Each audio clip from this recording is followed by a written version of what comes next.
few years ago, there was a young lady come into my office and sat down. Had a beautiful little daughter sitting there, blonde-headed daughter with her. And she said, "Brother Smith," she said, "I want to ask you a question." She said, "A few weeks ago, God really began to deal with my heart about reading the Bible." She said, "I've never read the Bible before." And she said, "I've never really had no use for it." And she said, "As a matter of fact, I've never really believed, was never assured that there is even a God."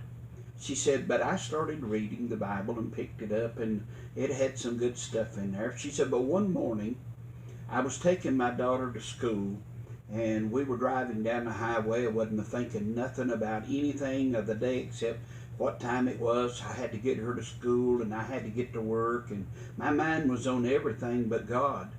I went around a curve, and the next thing I knew, I looked down for just a moment, and when I looked up, I was in the air, car and all, and we were heading right straight toward a tree sideways. And I remember crying out and saying, 'Oh God, don't let me nor my daughter die. Let us be safe.'" And I stopped her and I said, "Wait just a minute. Did you tell me that again? Would you please tell me that again?" And she said, "Oh, I asked God not to let me die. I cried out to him." And I said, "And what happened?"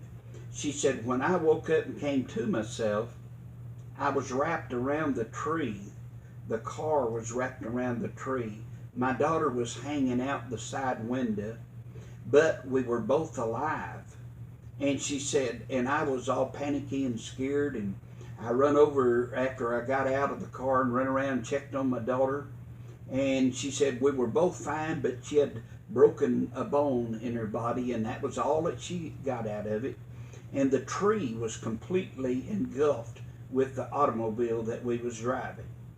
And I said, "What do you reckon happened?"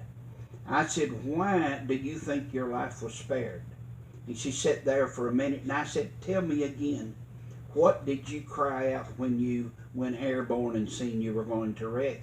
And she said, "My words was, 'Oh God, don't let me and my daughter die.'" I said, "I asked you a question. Do you now still believe there is no God?" She sat there for just a moment, and then like lightning struck her. She began to cry, and she bowed her head, and she said, "There really is a God, isn't there? He heard my prayer." I said, "That's exactly right." She said, "My mom and my grandma has been praying for me for a long time, that I would believe and that I would give my heart to Christ." And she said, "I have." And she said, "I need you. I need you to help me.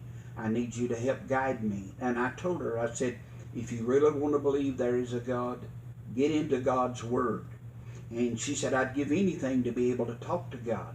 And I said, "Well, I'm going to tell you how that goes.